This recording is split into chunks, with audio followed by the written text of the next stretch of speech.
வணக்கம் நண்பர்களே. பழங்கால ஜோதிட நூல்கள்ல ஒளிஞ்சிருக்கிற சில பிரபஞ்ச ரகசியங்களை டீகோட் செய்யற இந்த சிறப்பான அலசலுக்கு உங்க எல்லாரையும் வரவேற்கிறேன். இன்னைக்கு நாம குறிப்பா பார்க்க போறது அனுஷா நட்சத்திரத்தோட அந்த பிரபஞ்ச ப்ளூ பிரிண்ட் பத்தி தான். தயாரா இருக்கீங்களா? வாங்க உள்ள போகலாம். சரி, எடுத்த உடனே ஒரு கேள்வி. கொஞ்சம் யோசிச்சு பாருங்களேன். மகாலட்சுமி தாயார், வானத்துல பறக்கிற ஹெலிகாப்டர், அப்புறம் பூமிக்கடியில போற பாதாள சாக்கடை குழாய்கள், இது மூணுக்கும் என்னங்க சம்பந்தம்? கேட்கவே ரொம்ப ஆச்சரியமா சம்பந்தமே இல்லாதமா இருக்குல்ல. ஆனா இது எல்லாமே ஒன்னோட ஒன்னு லிங்க் ஆனது தாங்க.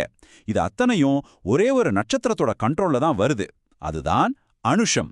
பொதுவா மூல நூல்கள்ல பாத்தீங்கன்னா இந்த நட்சத்திரத்தோட காரகத்துவங்களை ஒரு பெரிய முடிவே இல்லாத லிஸ்டா கொடுத்துருப்பாங்க. அதை அப்படியே படிச்சா ரொம்ப கன்ஃபியூஸ் ஆகும் இல்லையா? அதனால ஈஸியா புரியுற மாதிரி இதை 6 சின்ன சின்ன பகுதிகளை நாம பிரிச்சிருக்கோம். 1 அனுஷத்தோட அடிப்படை தன்மை, 2 தெய்வீக மற்றும் பஞ்சபூத வேர்கள், 3 இயற்கை மற்றும் தாவரங்கள், 4 காற்று மூலகம், 5 நவீன வாழ்க்கை மற்றும் தொழில்நுட்பம், அப்புறம் 6 வாழ்க்கை பாதைகள் மற்றும் யதார்த்தங்கள். முதல்ல பகுதி 1 அனுஷத்தின் அடிப்படை தன்மை, அதாவது அதோட கோர் எனர்ஜிஸ் பத்தி பார்க்கலாம். இந்த அனுஷ நட்சத்திரத்தை இயக்குறதே 2 முக்கியமான சக்திகள் தாங்க. ஒன்னு உலகத்தை காக்கும் கடவுளான ஸ்ரீ நாராயணன், இன்னொன்னு பஞ்சபூதங்கள்ல ரொம்ப முக்கியமான நம்ம உயிரான வாயு, அதாவது காற்று. இந்த பெரிய லிஸ்ட்ல இருக்கிற எந்த ஒரு விஷயத்தை நீங்க புரிஞ்சிக்க நினைச்சாலும் அதோட அடிப்படை நாராயணன் மற்றும் காற்று. இந்த 2 விஷயங்கள்ல இருந்து தான் ஆரம்பிக்குதுங்கிறத எப்பவும் மைண்ட்ல வச்சுக்கோங்க. அடுத்ததா பகுதி 2 தெய்வீக மற்றும் பஞ்சபூத வேர்கள், பழங்கால மங்களகரமான விஷயங்கள். இதுல ரொம்ப ரொம்ப சுவாரஸ்யமான விஷயம் என்ன தெரியுமா? இந்த அனுஷம் அப்படிங்கிறது இயற்கையாவே ரொம்ப மங்களகரமான தெய்வீக ஆற்றல்களை தனக்குள்ள வச்சிருக்கு. தெய்வங்கள்ல மகாலட்சுமி, பூதேவி, வாயுவோட அம்சமான மாருதி, அப்புறம் காளஹஸ்தியில் இருக்கிற வாயுலிங்கம், இது எல்லாமே இந்த நட்சத்திரத்துக்கு உரியது தான். அது மட்டும் இல்லாம நம்ம சாமி கும்பிட யூஸ் பண்ற துளசி மாடம், வில்வம், திருமண், நாமம், நெய்விளக்கு, மஞ்சள், குங்குமம், சந்தனம், ஆபரணம், ஆடை, இது அத்தனையும் அதுல அடங்கும். நைவேத்திய பொருட்கள்னு பார்த்தீங்கன்னா செந்தாமரை, மாவிளை, வாழை, எலுமிச்சம்பழம், மாதுளம்பழம், வெற்றிலை, இப்படி எல்லாமே அனுஷத்தோட காரகத்துவங்கள் தான். இப்போ பகுதி 3 இயற்கை, தாவரங்கள் மற்றும் விலங்குகள், அதாவது பூமியில இதோட வெளிப்பாடுகள் எப்படி இருக்குன்னு பாப்போம். இயற்கையோட அனுஷத்துக்கு இருக்கிற கனெக்ஷன் ரொம்பவே ஆழமானதுங்க.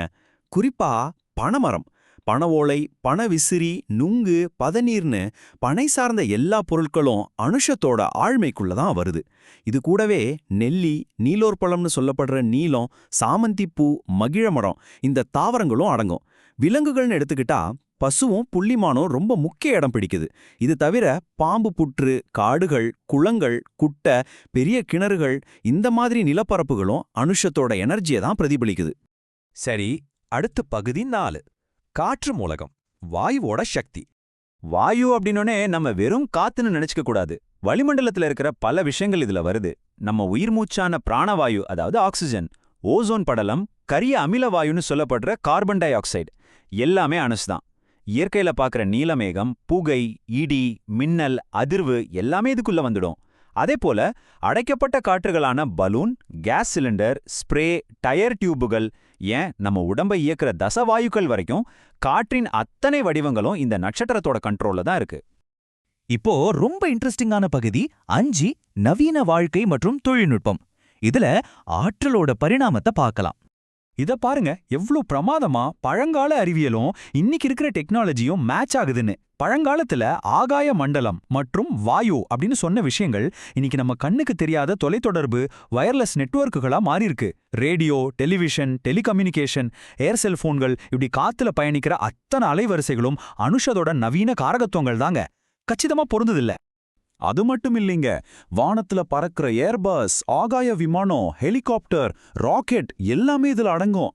தரையில போற 4 சக்கர வாகனங்கள், அவசர ஊர்திகளான ஆம்புலன்ஸ், ஃபயர் சர்வீஸ், ஏன் கடலுக்கு அடியில போற நீர்மூழ்கி கப்பல் வரைக்கும் அத்தனையும் அனுஷத்தோட கண்ட்ரோல் தான். இதையெல்லாம் இயக்குறதுக்கு தேவையான மின்சாரம், motor pump set, junction box, அப்புறம் எரிபொருட்களான petrol bunk, diesel, engine oil, மண்ணெண்ணெய், இது எல்லாமே கூட இந்த நட்சத்திரத்தோட ஆதிக்கத்துல தான் வருது. இது கேட்க கொஞ்சம் வேடிக்கையா இருக்கலாம். ஆனா நம்ம ஜோதிட சாஸ்திரம் அன்றாட வாழ்வில் இருக்கிற எந்த ஒரு சாதாரண பொருளையும் விட்டு வைக்கல. அண்டர்வேர், குப்பை, ஜெயில், காவல் நிலையம், இப்படி நாம டெய்லி பார்க்கிற, சில நேரங்கள்ல தவிர்க்க நினைக்கிற மிகச் சாதாரண விஷயங்கள் கூட அனுஷம் நட்சத்திரத்தோட காரகத்துவங்கள் தாங்க. நம்ப முடியலல்ல, ஆனா அதான் நிஜம். இப்போ இந்த அட்டவணையை கொஞ்சம் உற்று கவனிங்க. பூமிக்கு அடியில போற பாதாள சாக்கடை, பைப் குழாய்கள், போர்வெல், பெரும்பள்ளம், ஆஸ்பத்திரி, மில்ஸ், புறம்போக்கு நிலங்கள் இதெல்லாம் அனுஷத்தோட இடங்கள். அதே சமயம் துப்பாக்கி, கடப்பாரை, சைக்கிள் சீட், சோஃபா கம்பிள், கடிகாரம், பழங்கால நாணயங்கள், முத்திரைத்தாள், கிழங்கு வகைகள், பாம் ஆயில், கூடைன்னு நாம் அன்றாடம் உபயோகிக்கிற பல்வேறுபட்ட பொருட்களும் இந்த நட்சத்திரத்தையே குறிக்குது. இடங்களுக்கும் பொருட்களுக்கும் இடையில இருக்கிற இந்த முரண்பாடு தான் இதுல ரொம்பவே ஆச்சரியமான விஷயம். கடைசியா பகுதி 6 வாழ்க்கை பாதைகள் மற்றும் யதார்த்தங்கள் மனித அனுபவங்கள். லைஃப்ல சில கசப்பான கடினமான யதார்த்தங்களையும் இந்த நட்சத்திரம் சுட்டிக்காட்டுது. காலம், மரணம், விபத்து, ஏமாற்றம், நஷ்டம், தாமதம் இப்படி பல சவால்களை சந்திக்க வேண்டியிருக்கலாம். அதனால தான் பொறுமை அப்படிங்கிறது இந்த நட்சத்திரத்துக்கு ரொம்ப ரொம்ப அவசியமான ஒரு குணம். வாழ்க்கையில வர்ற குழப்பங்களையும் வேற்றுமைகளையும் கடக்க இந்த பொறுமை தான் கை கொடுக்கும். மறுபுறம் பாத்தீங்கன்னா நீண்ட ஆயுள் இன்சூரன்ஸ், தாலி, மாங்கல்யம், பொட்டு, திலகம், அப்புறம் அன்பின் பந்தம்னு திருமண மற்றும் நீண்டகால உறவுகளுக்கான பிணைப்புகளையும் இது ரொம்ப உறுதியா சொல்லுது. சோ புனிதமான செந்தாமரையில ஆரம்பிச்சு வானத்துல பறக்கிற நவீன ஹெலிகாப்டர் வரைக்கும், பழங்கால நாணயங்கள்ல இருந்து இன்னைக்கு நாம யூஸ் பண்ற வயர்லெஸ் டெலிகம்யூனிகேஷன் வரைக்கும் அனுஷ நட்சத்திரத்தோட ஆற்றல் நம்ம வாழ்க்கையை சுத்தி வியாபிச்சு கிடக்கு.